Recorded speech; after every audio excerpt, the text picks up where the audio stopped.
जाम study channel पे इस channel के माध्यम से आप देख रहे हैं कक्षा 10 की जो साइंस की एनसीईआरटी है, जिसका हम चैप्टर 4 देख रहे हैं। चैप्टर 4 में कार्बन एवं उसके यौगिक का ये पार्ट 4 है, जिसे मैं सुनील हरवारे से प्रेजेंट कर रहा हूँ। तो हमने इससे पहले के पार्ट 1, 2 और 3 को देखा, तो ये पार्ट देखने से पहले आप उन 3 पार्ट को देख लीजिएगा, जिससे कि आपकी अंडरस्टैंडिंग अच्छे से डेवलपमेंट होगी।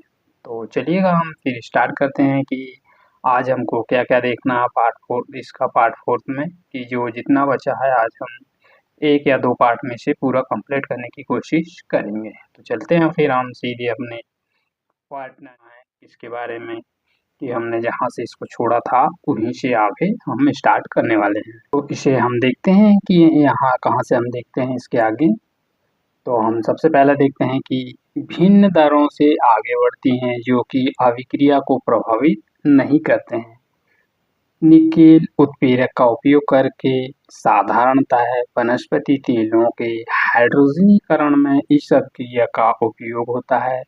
वनस्पति तेलों में साधारणतः लंबी असंतृप्त इसमें क्या होती है, कार्बन श्रृंखला होती है, जबकि वसा में संतृप्त क्या है, इसमें कार्बन की ये श्रृंखलाएं हैं। तो हम इसमें देखें, हम इसमें C डबल बॉन्ड C और फिर इसके बाद सिंगल बॉन्ड R, इधर भी R है और इधर भी R है, इज इक्वल टू निकेल आएगा अपॉन में आप देखिएगा तो H2 इसमें प्रदर्शित करता है। तो अब यहाँ पर देखिएगा क्या है, यहाँ पर आप देखिएगा कि R सिंगल बॉन्ड, फिर इसमें क्या C सिंगल बॉन्ड, इधर भी इसमें H सिंगल बॉन्ड, यहाँ पे भी H, यहाँ पे भी H, यहाँ पर H और यहाँ पर R यहाँ पर भी और यहाँ पर भी C सिंगल बॉन्ड C। तो इसमें 4 हाइड्रोजन के परमाणु हैं, 2 कार्बन के परमाणु और R इसमें अलग से 2 R प्रदर्शित करता है।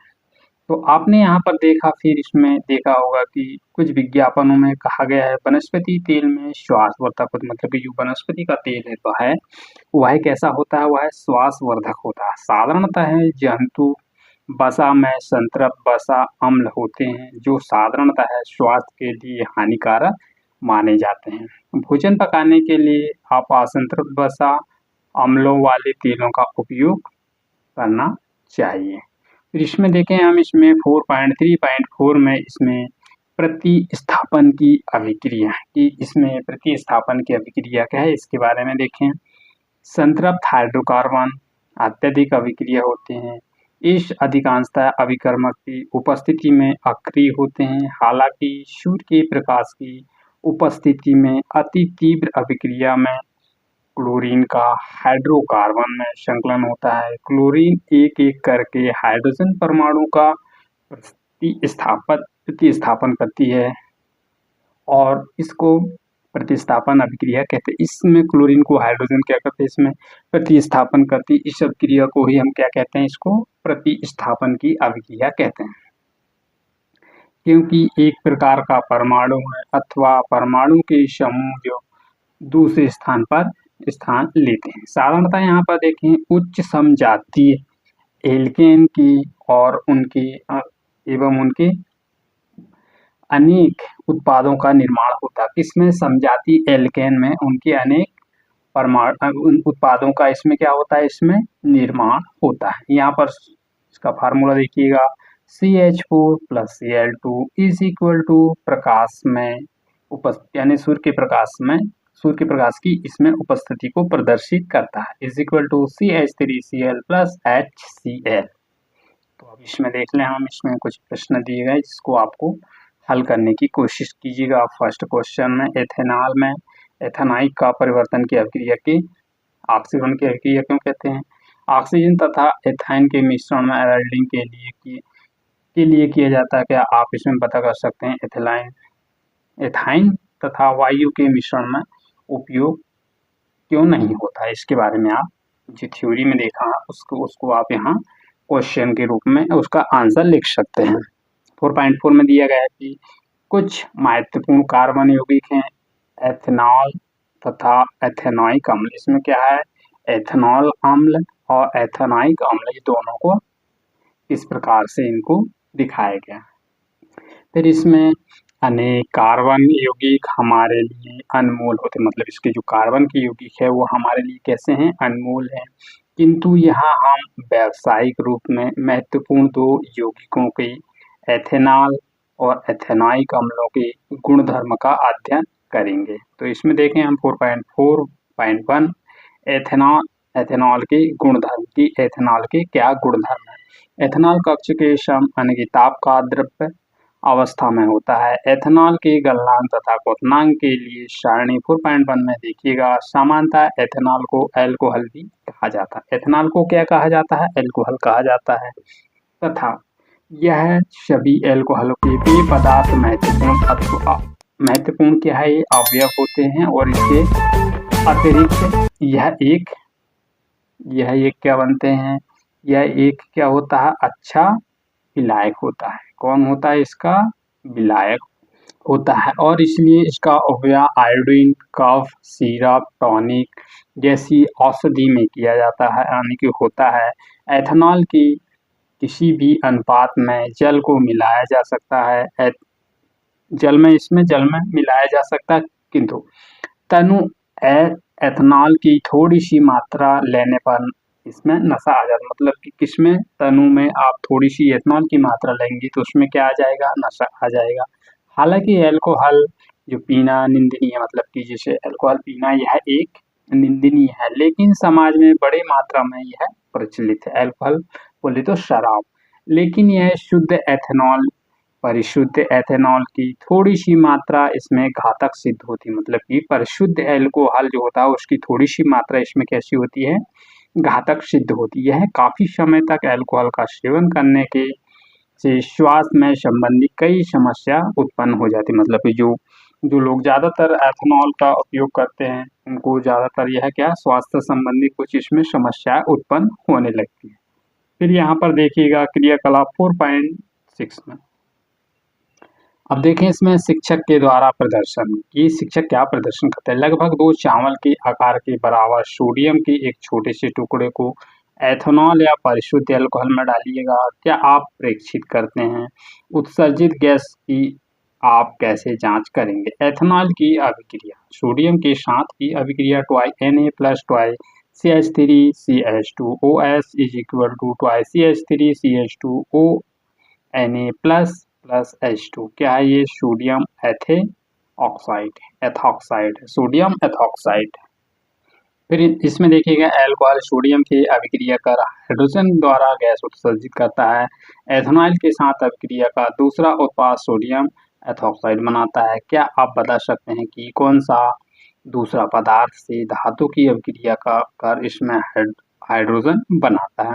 असंतृप्त हाइड्रोकार्बन इसमें करने की अभिक्रिया को 443 के तापमान पर इसमें पर एथेनॉल की अभिक्रिया इसमें सांद्र सल्फ्यूरिक अम्ल के साथ गर्म करने पर एथेनॉल का निर्जलीकरण एथिलीन बनता है। निर्जलीकरण करने पर क्या बनता है, इसमें एथीन बनता है। इसका निर्जलीकरण करने पर क्या बनता है, यहाँ पर एथीन बनता है। CH3 single bond CH2OH is equal to इसमें गर्म सांद्र H2SO4। फिर इसमें देखिएगा CH2 double bond CH2 plus H2O।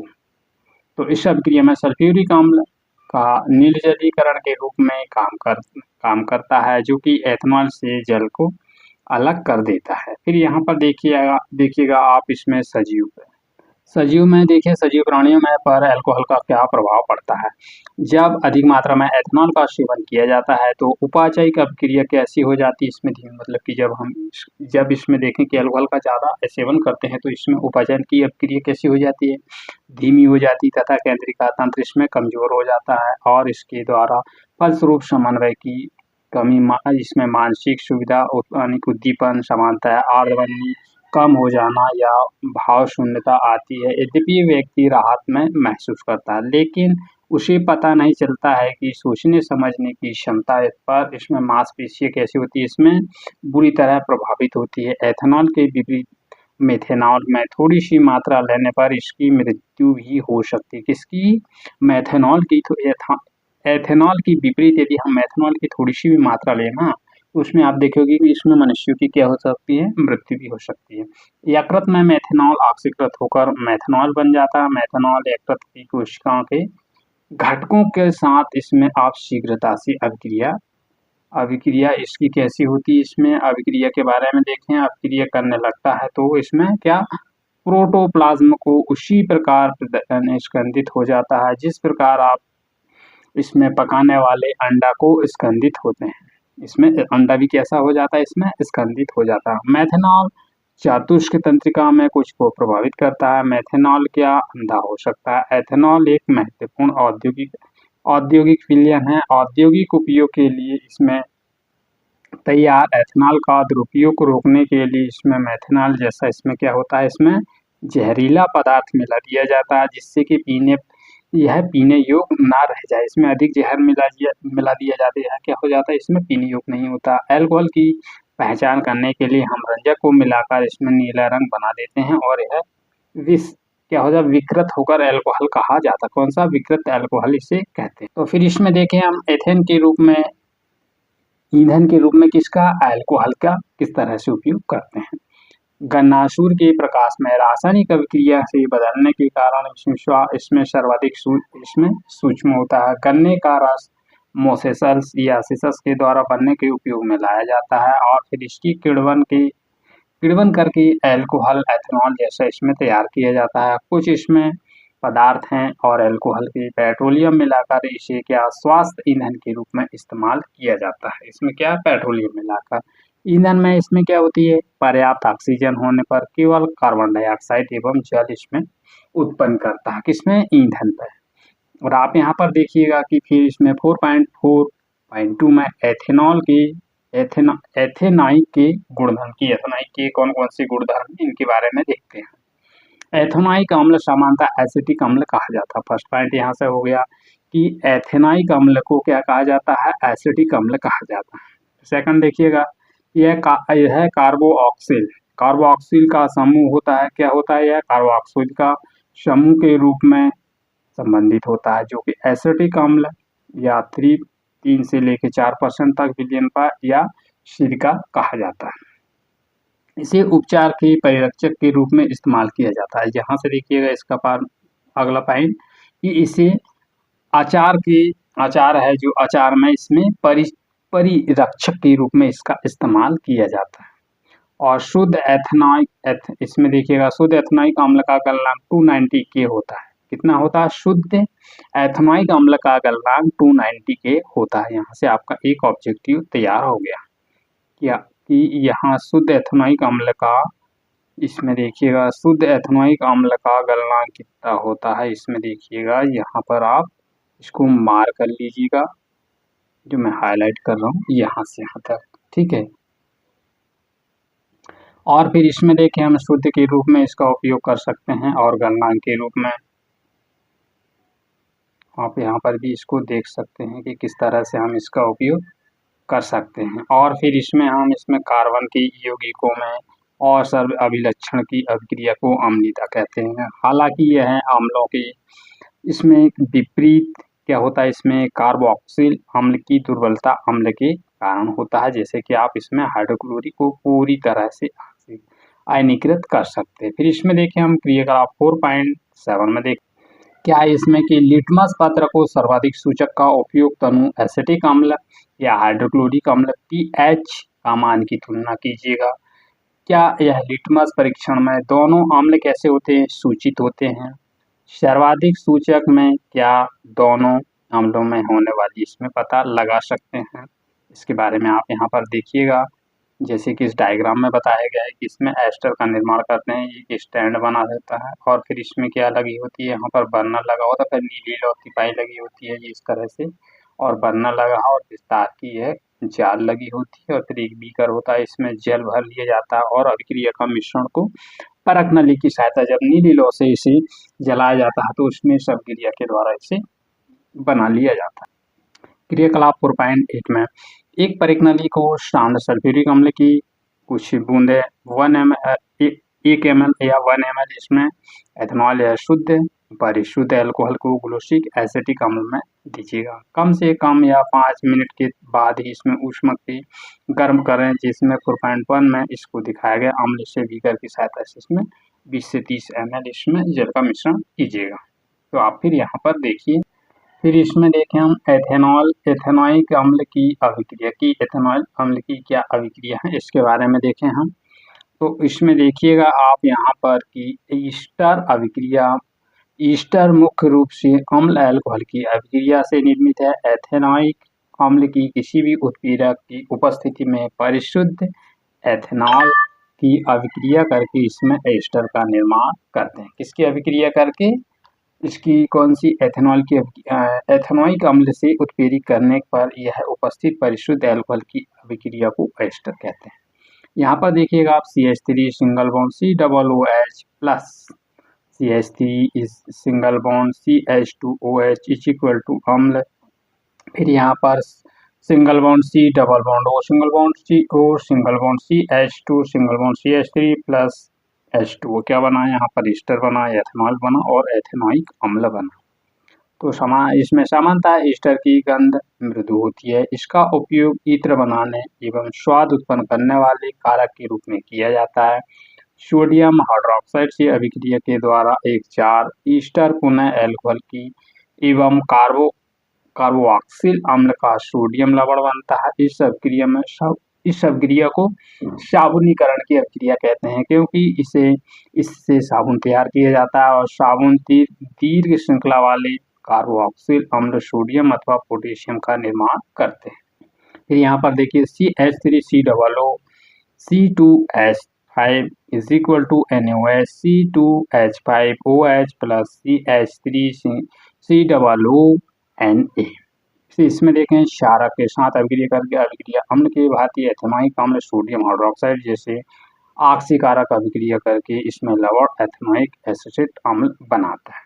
NaOH plus CH3COOH single bond CH3COO Na plus H2O ethanoic अम्ल का कार्बोनेट एवं हाइड्रोजन कार्बोनेट से अभिक्रिया करता है और यह जानने की क्या इसमें क्रियाकलाप है। तो इसके बारे में देखिए क्रियाकलाप हम 4.9 में, अध्याय 2 में क्रियाकलाप 2.5 के अनुसार इसमें उपकरण तैयार करते हैं। एक परख नली को एक स्पंज भरकर इसमें सोडियम कार्बोनेट को लीजिए 2 ml इसमें तनु एथेनॉइक अम्ल मिलाइए। क्या आप प्रेरित करते हैं तने? इसमें देखिएगा ताजे चूने के जल में गैस को प्रभावित कीजिए और क्या आप देखेंगे कि क्या इस परीक्षण में एथेनॉइक अम्ल या सोडियम कार्बोनेट अभिक्रिया से उत्पन्न कर गैस का कैसा पता करें, और क्या सोडियम कार्बोनेट स्थल पर सोडियम हाइड्रोकार्बन के साथ इस अभिक्रिया का क्रियाकलाप को दोहराइए। इसमें देखें कार्बोनेट हाइड्रोकार्बोनेट के साथ अभिक्रिया करके एथेनॉइक अम्ल या कार्बोनेट के साथ अभिक्रिया करके लवण इसमें कार्बन डाइऑक्साइड एवं जल बनाता है। यह अभिक्रिया उत्पन्न लवण में सोडियम एसिटेट कहते हैं। इस अभिक्रिया को क्या कहते हैं? सोडियम एसिटेट कहते हैं। Twice CH3COOH plus Na2CO3 is equal to देखिएगा twice CH3COO Na plus H2O plus CO2 CH3COOH plus NaHCO3 is equal to CH3COO Na plus H2 और फिर क्या बना यहाँ पर? कार्बन डाइऑक्साइड का निर्माण हो गया। तो फिर देखें हम आगे, हम इसमें कुछ प्रश्न हैं, इस प्रश्न के बारे में देख लें कि प्रश्न क्या? प्रयोग द्वारा अल्कोहल को एवं कार्बोक्सिल अम्ल कैसे बनते हैं? प्रयोग द्वारा आप सिद्ध कीजिएगा कि इसमें अल्कोहल और कार्बोक्सिल अम्ल किस तरह से बनते हैं। फिर देखें हम इसमें ऑक्सीकारक क्या है? तो ऑक्सीकारक के बारे में हमने अभी देखा था, उसको देखकर आप वहां से इसका आंसर लिखने की कोशिश कीजिएगा। इसमें अगला देखें हम 4.5 में साबुन एवं अपमार्जक, मतलब साबुन क्या है और अपमार्जक क्या है इसके बारे में देखें।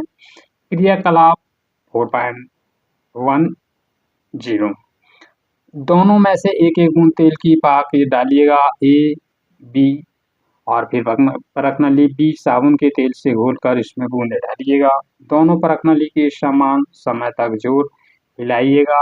क्या आप हिलाना बंद कर बंद करने के बाद प्रश्नाली से आप तेल एवं जल की शुद्ध को अलग देख लीजिएगा और फिर कुछ देर के बाद दोनों प्रश्नाली को स्थिर रखिएगा और फिर इसमें ध्यान दीजिएगा कि क्या आप तेल की प्रश्नाली पर इसमें अलग हो जाती है। ऐसी प्रश्नाली को पहले ही होता इस अभिक्रिया की सफाई के कारण प्रभाव से यह पता चलता है कि किस तरह से आप यहाँ पर देख सकते हैं Na का Na+ देता है, Na+ यहाँ पर तेल की कुछ बूंदे हैं यहाँ पर देखिएगा और फिर Na+ यहाँ पर भी Na+ इस चक्रण को आप देख सकते हैं। मिशेल का निर्माण इससे बनता है।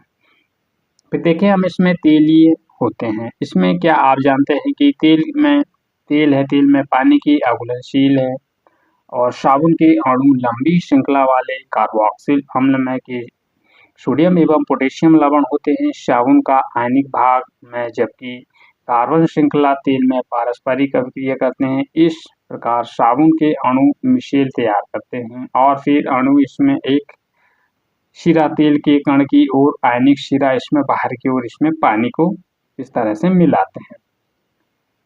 तो ये तो था हमारा आज का सेशन कैसा लगा आपको, इसे लाइक करें, शेयर करें और कमेंट करके आप बता सकते हैं कि सेशन से आपको क्या जानकारी मिली और सेशन कैसा लगा। तो सेशन अच्छा लगा तो यदि आप चैनल पे नए हो तो चैनल को सब्सक्राइब करने के साथ साथ बेल आइकन बटन को प्रेस कर दीजिएगा, जिससे कि मेरी आने वाली वीडियो का नोटिफिकेशन सबसे पहले आप तक पहुंचे। तो मिलते फिर नेक्स्ट वीडियो में इसका अंतिम पार्ट के साथ, पार्ट 5 के साथ। Thank you for all of you. जय हिंद।